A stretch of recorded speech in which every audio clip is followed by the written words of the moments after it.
মোৰ দলৰ কৰ্মীয়ে জনালে যে গান্ধী মূৰ্তি ইতিমধ্যে ভাঙি আছে। মই কোনে ভাঙিছে কি কথা, মই খৰখেদাকৈ আহি এইটো বন্ধ কৰিলোঁ। এইটো পিছত গম পালোঁ যে গান্ধী মূৰ্তি ভাঙি তেওঁলোকে অন্য গডছে বা অন্য কিবা মূৰ্তি সাজিবৰ কাৰণে তেওঁলোকে প্লানিং কৰিছে। গতিকে প্ৰথম কথাটো হ'ল এই মহামানৱ মহাত্মা গান্ধীৰ মূৰ্তি ভাঙাটো অতি অপৰাধ।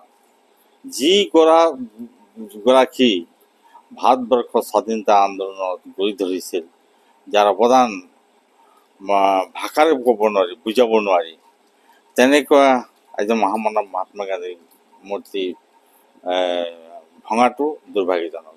যিকি নহওক,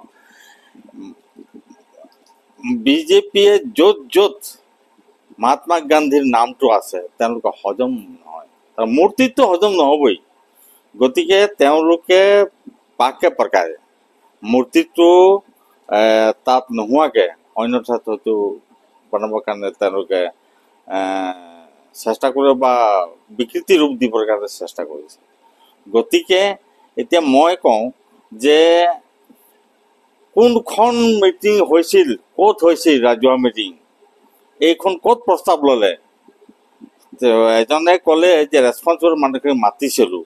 মই এগৰাকী ৰেছপন্সিবল পাৰ্চন, মই দুগৰাকী বিধায়ক, গতিকে মোক জনাব লাগিছিলে।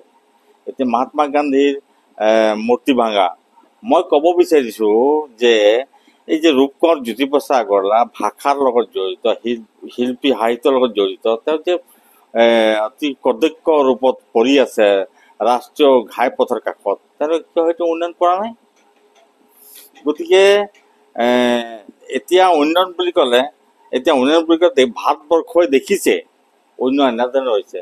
এতিয়া অযোধ্যা নগৰী, ৰাম নগৰী, তাত বহু কোটি টকা দি পেলাই তেওঁলোকে নিৰ্মাণ কৰে মন্দিৰ। তাত এতিয়া ফাট মেলিছে, তাত এতিয়া পানী পৰিছে, এতিয়া ৰাস্তা ঘাট এনেকুৱা ধৰণে হৈছে, ডাঙৰ ডাঙৰ পুখুৰী আদি গাত।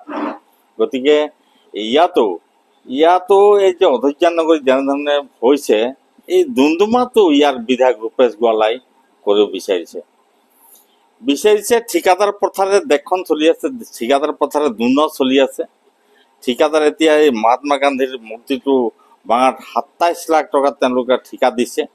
গতিকে তাৰ পাৰ্চেণ্টেজ বিধায়ক ৰূপেশ গোৱালাই পাইছে, যাৰ কাৰণে উন্নয়ন হওক বা নহওক, দুৰ্নীতিৰ উন্নতি হওক নহওক, এইবিলাক কথা নাই, তেওঁলোকে মুঠ পাৰ্চেণ্টেজটো পাব লাগে, সেইটো কথা।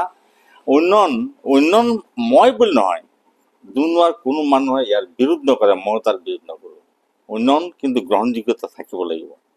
দুৰ্নীতিত কিমান দুৰ্নীতি টাউনৰ ভিতৰত ফিল্ডত কিমান বোকাময়, তেওঁলোকে সেইটো কিয় ভালকৈ নিৰ্মাণ কৰা নাই? পায়খানা বাথৰুম এটা বিজ্ঞানসন্মতভাৱে নাই। গাঁৱৰ পৰা মহিলা, বাগিচাৰ পৰা মহিলাসকল আহে, তেওঁলোকৰ পেচাব পায়খানাত যথেষ্ট অসুবিধা। গতিকে এইবিলাক কথা তেওঁলোকে উন্নয়ন নকৰে। এতিয়া কলেজ এখন আছিলে, এতিয়া কলেজ আমি আন্দোলন কৰিছিলোঁ, বিধানসভা 5 বাৰকৈ মই বিধানসভাত কুৱেশ্যন কৰিছিলোঁ। এখন কলেজ আহিলে, চৰকাৰী আদৰ্শ বীৰ ৰাঘৱ মৰাণ নাম দিছে। সেই কলেজখন কেতিয়া হ'ব? মানে ইয়াৰ বিধায়কগৰাকীৰ পাৰ্চেণ্টেজটো মিলা নাই। এতিয়া শেহতীয়াকৈ জানিব পৰা মতে এতিয়া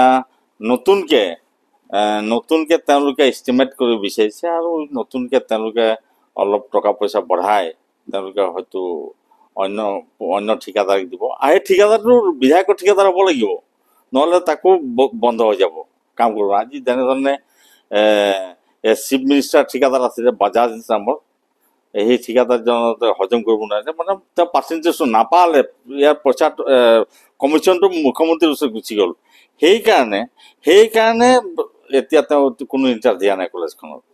এতিয়া শেহতীয়াকৈ তেওঁ বঢ়াই মেলি তেওঁ অলপ নতুনকৈ নিৰ্মাণ কৰাৰ কাৰণে যি চিন্তা কৰিছে, সেইটো পাৰ্চেণ্টেজ তেওঁ পাব লাগিব, তেতিয়াহে তেওঁ কাম কৰিব দিব। গতিকে সেইটোহে তেওঁলোকে উন্নয়ন। উন্নয়নৰ কাৰণে টাউনৰ কোনো কিমান যে নলা তেওঁলোকে জাম হৈ আছে বা জাবৰ জোথৰ পৰি আছে, কিমান মুক্তভাৱে আছে, এইবিলাক কথা তেওঁ নাচায়। আমাৰ দিনত আমি কৰিছিলোঁ, কংগ্ৰেছৰ দিনত আমি কৰিছিলোঁ। আমি কি কৰিছিলোঁ? আমি আমি বনাইছিলোঁ ৰানিং ৱাটাৰ মানুহৰ বহুত প্ৰয়োজন, কিন্তু ৰানিং ৱাটাৰ বন্ধ হৈ গ'ল। দুমদুমা ৰানিং ৱাটাৰ নাই। এই যে যি বনাইছোঁ তালৈকে শেষ। এতিয়া ডুমডুমা টাউনত যান জঁটৰ এনেকৈ ধৰণে সমস্যা, এই সমস্যাবিলাক বিধায়কগৰাকীয়ে দেখি নাপায়, টাউন কোৰ্ট দেখি নাপায়।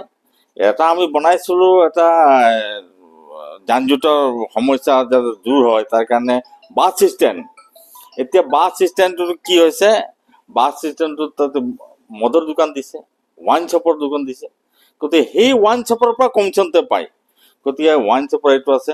আৰু ৱাইন শ্বপৰ 1 নম্বৰ ৱাৰ্ডত এইফালেতো আপোনাৰ ডাষ্টবিন ডাম্পিং গ্ৰাউণ্ড বনাইছে। জনসাধাৰণ য'ত থাকে ডাম্পিং গ্ৰাউণ্ড হ'ব নালাগে, তেনেকৈ বিজ্ঞানসন্মত টাউনৰ বাহিৰত বা য'ত ডাম্পিং গ্ৰাউণ্ড হোৱাৰ যোগ্য স্থান তাত দিব লাগিছে। তাত দিয়াৰ কাৰণে যথেষ্ট অসুবিধাৰ সন্মুখীন হৈছে 1 নম্বৰ ৱাৰ্ডৰ মানুহৰ। গতিকে এইখিনি হৈছে ডুমডুমা উন্নয়নৰ কথা যি বিধায়কগৰাকী কোৱা কথাখিনি। গতিকে এইখিনি কথা আহিল। তাৰপিছত আহিলে এতিয়া যিবিলাক ৰাস্তা, এই যে ডুমডুমা ৰেল লাইনটো পাৰ হৈ একদম এণ্ট্ৰেঞ্চত তাতে গাঁত হৈ আছে। গতিকে সেই গাঁত হোৱা জেগাত তেওঁলোকে 6 মাহমানৰ আগত অপেনিং কৰিছে, বেছি দিন নক'ল তেওঁলোকে যি নিৰ্মাণ কৰিছে সেইটো শেষ হৈ গ'ল। গতিকে এইখিনি কথা ৰাষ্ট্ৰীয় ঘাইপথৰ কথা নকওঁ মই। বিশাখাপট্টনমৰ পৰা একেবাৰে ডুমডুমা আপোনাৰ 37 এইটো অঞ্চল ইমান যে মানুহৰ গাঁত, গাড়ী ঘোঁৰা চলিবই নোৱাৰে, স্কুটি চলিবই নোৱাৰে, তেনেধৰণে গাঁত। গতিকে সেইবিলাক চোৱা নাই তেওঁলোকে।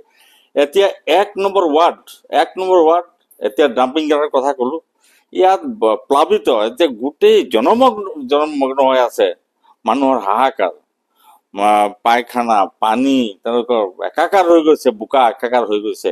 তাত মাথৰি বনোৱাৰ চিন্তা কৰা নকৰিলে, তেওঁলোকে মাথৰি যি চিন্তা কৰা হ'লে পানীৰ কাৰণে ৰক্ষা পালেহেঁতেন। গতিকে এই হ'ল তেওঁলোকৰ উন্নয়ন। তেওঁলোকৰ যিবিলাক ৰাস্তা পদৰ্যত অতি ইম্পৰ্টেণ্ট, এই ৰাস্তাবিলাক তেওঁলোকে ভালকৈ হোৱা নাই। গতিকে এইখিনি কথা, গতিকে ৰাইজে দেখি আছে।